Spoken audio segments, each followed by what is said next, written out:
নতুন করে আবার সাতেমে রাসূলদের ফিতনা শুরু হয়েছে। নবী সাল্লাল্লাহু আলাইহি ওয়াসাল্লামের পবিত্র চরিত্র নিয়ে কটূক্তিকারী, আল্লাহ রাব্বুল আলামিনকে সরাসরি গালিদানকারী নতুন আরেকটা প্রজন্ম আমরা দেখতে পাচ্ছি। আমরা যে সকলে ঐক্যবদ্ধভাবে একটা প্ল্যাটফর্মে দাঁড়িয়ে তাদের প্রতিবাদ করব, এই ঈমানের জোরটুকু আমরা জনগণের মধ্যে লক্ষ্য করছি না। এটা আমাদের জন্য খুবই খুবই দুঃখজনক, আফসোসের, লজ্জার একটা কারণ। আগামীকাল বাইতুল মুকাররমে জুমার নামাজের পরে ইনশাআল্লাহ তাআলা গত জুমার ন্যায় বিক্ষোভ সমাবেশের আয়োজন করা হয়েছে। আপনাদের পক্ষে যাদের বাইতুল মুকাররমে জুমা পড়ার ইচ্ছা আছে বা চেষ্টা থাকবে, তারা অবশ্যই এই বিক্ষোভ সমাবেশে শরীক হবেন ইনশাআল্লাহ। আমরা শান্তিপূর্ণ সমাবেশ করতে চাই, আমরা কখনোই উগ্রতার কোনো পথে যেতে চাই না। আমরা রাষ্ট্রকে এটা বোঝাতে চাই যে বাংলাদেশের মানুষ 90% মুসলিমের দেশে কোশ্চিনকালেও আল্লাহ এবং তার রাসূলের শানে কটূক্তিকারীদের কোনো ছাড় নাই। এবং এটা এমন একটা ইস্যু, এমন একটা মাসালা, এমন একটা বিষয় যে বিষয় নিয়ে কোনো মুসলমানের ভিতরে কোনো ইখতিলাফ থাকার কথা নয়।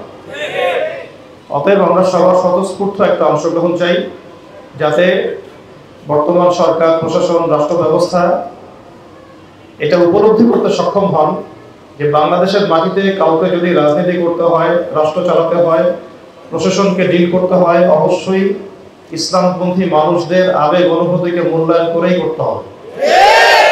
এর বাইরে যেই বিকল্প কোনো পথ পদ্ধতি অবলম্বন করতে চাইবেন, ইতিহাস সাক্ষী আছে তাদের কি অবস্থা হয়েছে।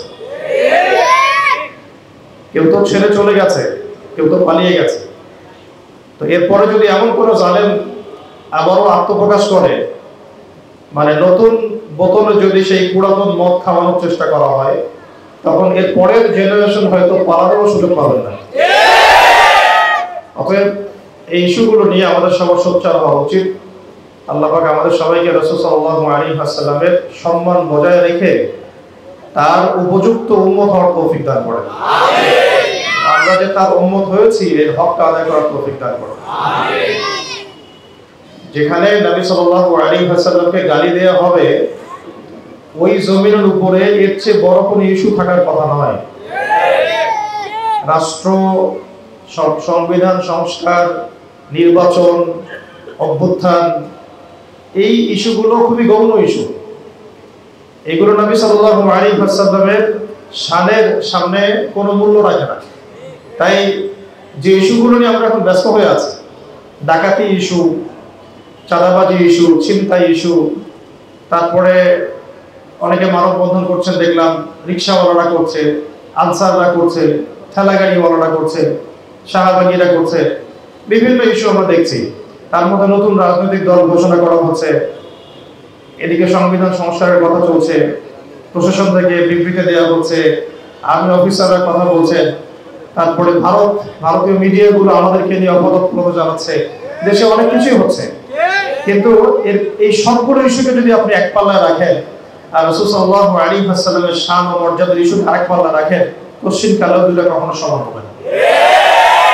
এই বিশ্বে এর চেয়ে বড় কোনো ইস্যু হতে পারে।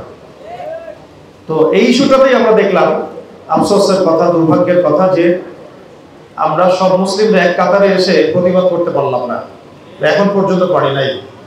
তো আমরা আমাদের জায়গা থেকে সবার প্রতি আহ্বান রাখবো এবং দাওয়াত দিব যে কিছু কিছু বিষয় আছে যে বিষয়গুলো নিয়ে মুসলিমদের মাঝে কোনো ইখতিলাফ নাই, মুসলিমদের মাঝে ছাড় দেওয়ার কোনো সুযোগ নাই। এর মধ্যে অন্যতম একটা ইস্যু হচ্ছে সাতটা রাসূলের ইস্যু এবং আল্লাহকে গালি যারা দিবে, কটূক্তি করবে, এই শাহবাগী নর্দমার কিকদের ইস্যুগুলোকে আমাদের সামনে আনতে হবে এবং ঐক্যবদ্ধভাবে রাষ্ট্রকে চাপে রাখতে হবে যাতে করে এই ব্যবস্থা, এই বিষয়গুলোর ব্যাপারে তারা ব্যবস্থা গ্রহণ করে। আরো মারাত্মক বিষয় হচ্ছে যে মানুষগুলো এই ইস্যুগুলো তৈরি করছে, সেই মানুষগুলো বাংলাদেশের শিক্ষা বিভাগের সাথে সম্পৃক্ত। এটা আরো মারাত্মক বিষয় যে মানুষগুলো আল্লাহকে গালি দিচ্ছে, রাসূল সাল্লাল্লাহু আলাইহি ওয়াসাল্লামের চরিত্র নিয়ে কথা বলছে এবং ইসলাম ফোবিয়া ছড়াচ্ছে, ইসলাম বিদ্বেষ ছড়াচ্ছে, আমাদেরকে দাড়ি টুপিওয়ালা মানুষকে তারা মৌলবাদী বলে গালি দিচ্ছে। ওদের ভাষায় গালি, আমাদের ভাষায় এটা গর্বিত শব্দ। ওরা আমাদেরকে টিটকারি করছে তাওহীদি জনতা বলে, অথচ এইটা আমাদের কাছে একটা গর্বের শব্দ। ওরা আমাদেরকে বলছে ধর্মান্ধ, অথচ আমরা মৌলিকভাবে ধর্ম পালন না করতে পারলে পরিপূর্ণ মুসলিমই হতে পারবো না। সবচেয়ে মারাত্মক বিষয়টা হচ্ছে এই ধরনের মুনাফিকরা বাংলাদেশের অর্থনীতি, সংস্কৃতি, রাজনীতি এবং শিক্ষা বিভাগ নিয়ন্ত্রণ করছে। এটা হচ্ছে আমাদের সবচেয়ে দুর্ভাগ্যের জায়গা এবং আমাদের সবচেয়ে হতাশার জায়গা এবং সবচেয়ে বেশি আক্ষেপের জায়গা এটা। বাংলাদেশে কি দাড়ি টুপিওয়ালা মানুষদের মধ্যে এমন কোনো যোগ্য মানুষ নাই যারা রাজনৈতিক অঙ্গনে পদচারণা রাখতে পারেন, অর্থনৈতিক বিভাগগুলো সামলাতে পারেন, ব্যবসা বাণিজ্য ঠিক করতে পারেন, ফাইন্যান্স ঠিক করতে পারেন, সংস্কৃতি ঠিক করতে পারেন, শিক্ষা ব্যবস্থাকে নিয়ন্ত্রণ করতে পারেন? এমন কি মানুষ আমাদের মধ্যে নাই? তাহলে কেন আমরা দেশের এই বড় বড় বিভাগগুলোর দায়িত্ব এমন সব কাফের, মুশরিক, মুরতাদ, মুনাফিকদের উপর ছেড়ে দিব যারা সরাসরি সেই চেয়ারে বসে আল্লাহ বিরোধী কথাবার্তা বলবে এবং রাসূলের শানে কটূক্তি করবে? এই বিষয়টা তো আমাদের বুঝে আসছে না। আর যদি এমন হয় যে তাদের মধ্যে কিছু মানুষ এরকম অন্যায় করছে, তাহলে তাদেরকে কেন সিস্টেম থেকে বের করা হচ্ছে না? তাদেরকে কেন এই সিস্টেম থেকে বের করে শাস্তির আওতায় আনা হচ্ছে না? এটাই আমাদের দাবি। ওখানে তাদেরকে সরিয়ে আপনারা যোগ্য মানুষদেরকে জায়গা দেন, এটাতে আমাদের কোনো আপত্তি নাই। কিন্তু কেন তারা এমন কিছু মানুষকে সে জায়গায় বসাবে যারা আমাদের সেন্টিমেন্ট নিয়ে খেলবে, আমাদের ইসলামের মৌলিক বিষয়গুলোকে নিয়ে তুচ্ছ তাচ্ছিল্য করবে, আমাদের মন এবং মননে আঘাত করবে, আমাদের সফট কর্নারগুলোতে আঘাত করবে? এটা নিশ্চিত যে এটা উদ্দেশ্যপ্রণীতভাবেই করা হচ্ছে, যাতে শান্তিপূর্ণ বাংলাদেশের মধ্যে তারা একটা উচ্ছৃঙ্খল অবস্থা সৃষ্টি করতে পারে।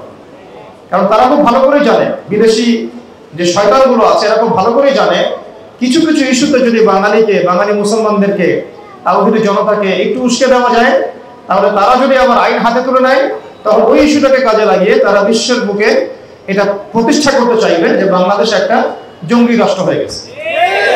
এটাই মূলত ওদের উদ্দেশ্য।